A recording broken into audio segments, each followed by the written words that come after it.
নমস্কার বন্ধুরা আমার ইউটিউব চ্যানেলে। তো তোমরা ইতিমধ্যেই যারা 2025-26-এ WBHRB ফার্মাসিস্টের এক্সামটা দিলে, অনেকেরই পরীক্ষা ভালো হয়েছে, চাকরি পেয়েছে, তাদেরকে কংগ্রাচুলেশনস। আর অনেকেরই হয়নি, তো তারা পরবর্তীর জন্য প্রিপারেশান নিতে চাইছে। তো এবার সবার মনে একটা স্বাভাবিক প্রশ্ন আসছে যে দাদা, নেক্সট ভ্যাকেন্সি আমাদের কবে বেরোবে আর কতটা বেরোতে পারে।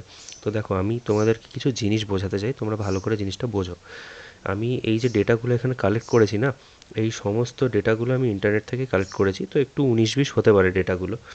তো আমি তোমাদের একটা জিনিস বলি, দেখো, এই যে 2021 অবধি আমাদের যে রিক্রুটমেন্ট হয়েছিল না, এই 590 থেকে যে ভ্যাকেন্সিগুলো, এগুলো হচ্ছিল সবই আমাদের ইন্টারভিউ বেসিসে হয়েছিল।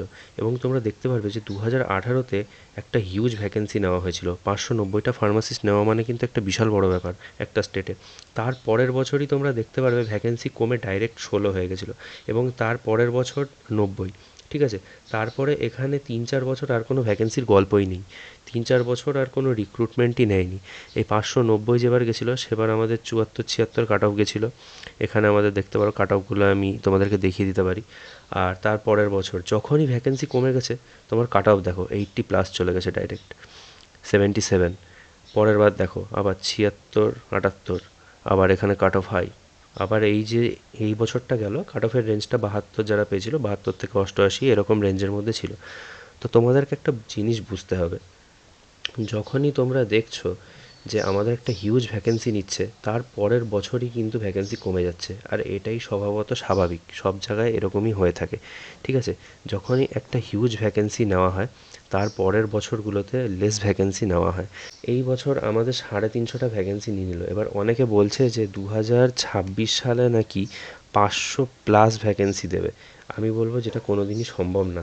কখনোই 500+ ভ্যাকেন্সি 2026-27-এর রিক্রুটমেন্টে দেবে না। আর যদি দিয়ে থাকে সেটা খুবই ভালো, সম্ভাবনা প্রচুর কম। ঠিক আছে, যদি 2026-এর রিক্রুটমেন্ট হয়, না হওয়ার চান্সটাই সব থেকে বেশি। যদিও বা হয়, আমি গ্যারেন্টি দিয়ে বলছি এই ভ্যাকেন্সি 100-র মধ্যে থাকবে। হয়তো বাড়লেও বাড়তে পারে কিছুটা, 100-150 যদি হয় খুবই ভালো হবে, বাট খুব পসিবল চান্স আছে যে ভ্যাকেন্সি কিন্তু ডবল ডিজিটেই থাকবে। ডবল ডিজিটের বেশি ক্রস করবে না। আদৌ নেবে কি না বলা মুশকিল। কারণ তোমাদেরকে যদি আমি একটা প্র্যাকটিক্যাল কথা বলি, সেটা হচ্ছে এই বছর কিন্তু আমাদের রয়েছে ভোট। ঠিক আছে, এই বছর রয়েছে আমাদের ভোট। আর ভোট হয়ে গেলেই ব্যাস, তোমরা জানো তখন আর চাকরি বাকরির কোনো গল্প হয় না। ভোটের বাজারে এমনি চাকরি বাকরি কম হচ্ছে, তারপরে কিন্তু আরোই গল্প হয়ে যায়। আমি কাউকে এখানে ডিমোটিভেট করতে চাইছি না, আমি যেটা বাস্তব কথা আমি সেটাই তোমাদেরকে বোঝাচ্ছি। আর যদি ভ্যাকেন্সি তোমার কম থাকে, তোমার কিন্তু কাট অফ অটোমেটিক্যালি হাই হয়ে যাবে। অনেকেই বলছে যে 2026-এ 550-500খানা ভ্যাকেন্সি দেবে, এটা কিন্তু কোনো দিনই সম্ভব না। আর 2026-এ যদিও ভ্যাকেন্সি দেয়, সেটা তোমরা আগস্ট বা অক্টোবর মাসের পরেই দেখতে পারবা। যেমনটা আমাদের এই বছর হয়েছিল 2025-26-এ, ভ্যাকেন্সি কিন্তু ঠিক ওই সেরকম টাইমেই আসবে, তার আগে কিন্তু আসার কোনো চান্স নেই। ইতিমধ্যে তো হবে না, কারণ যখন একটা সিলেকশন প্রসেস হয় কোনো একটা ফাইন্যান্সিয়াল ইয়ারে, তারপরে কিন্তু অনেকটা টাইম লাগে নেক্সট রিক্রুটমেন্ট বার করতে। কারণ এতগুলো 350টা ফার্মাসিস্টকে গ্রুম করা, তাদের ট্রেনিং দেওয়া, তাদের পোস্টিং দেওয়া, সবগুলো কিন্তু একটা লেন্দি প্রসেস। ঠিক আছে, এগুলো এত তাড়াতাড়ি হয় না। এরপরে আবার তোমাদেরকে দেখতে হবে প্রতি বছর একটা ছাঁটাই করে যে আমার কত ভ্যাকেন্সি কোথায় ফাঁকা হচ্ছে না হচ্ছে। এবার এই যে 350 জন আছে না, এই 350 জনের মধ্যে অনেকে দেখবা মন মোতাবিক পোস্টিং পাবে না, তারা ছেড়ে দেবে বা জয়েন করবে না, এরকম অনেক ঘটনা সামনে আসবে এখনও। এগুলো হতেই থাকে প্রতি বছর, এই বছর 1-2টো এরকম সব জায়গায় হবে। তো 2026-এ ভ্যাকেন্সি আসার প্রবণতা খুবই কম।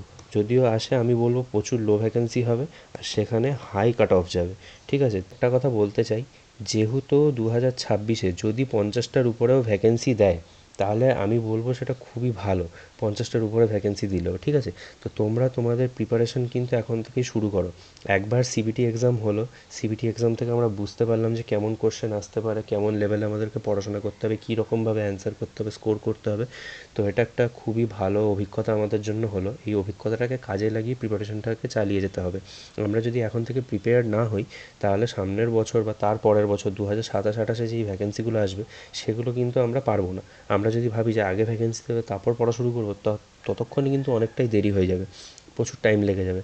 তো আমি তোমাদেরকে এটাই সাজেশন দেবো যে তোমরা এখন থেকে প্রিপেয়ার করা শুরু করো বা পড়াশোনা করা শুরু করো। আর তোমরা এই সংক্রান্ত যদি কোনো কিছু আমার থেকে জানতে চাও তাহলে অবশ্যই তোমরা আমার ইনস্টাতে আমাকে ডিএম করতে পারো, কিংবা ইউটিউবের কমেন্ট সেকশানেও কমেন্ট করতে পারো। আমি কিন্তু তোমাদেরকে সব মেসেজেরই উত্তর দিই আর সব কমেন্টেরই রিপ্লাই করি। আর তোমাদের যদি 2026 সংক্রান্ত কোনো বিষয় আমার কাছ থেকে গাইডেন্স নেওয়ার থাকে বা কোনো কিছু জানার থাকে তাহলে সেটাও জানাতে পারো। এই ছিল বন্ধুরা আজকের ভিডিও। তোমাদের যদি ভিডিওটি ভালো লেগে থাকে অবশ্যই বন্ধুদের সাথে শেয়ার করো, এবং ফার্মাসিস্ট রিলেটেড যত রকমের আপডেটস আছে সেগুলো জানার জন্য অবশ্যই আমার চ্যানেলটিকে সাবস্ক্রাইব করে রেখো। তাহলে বন্ধুরা আসি, দেখা হবে আবার পরে নেক্সট ভিডিওতে।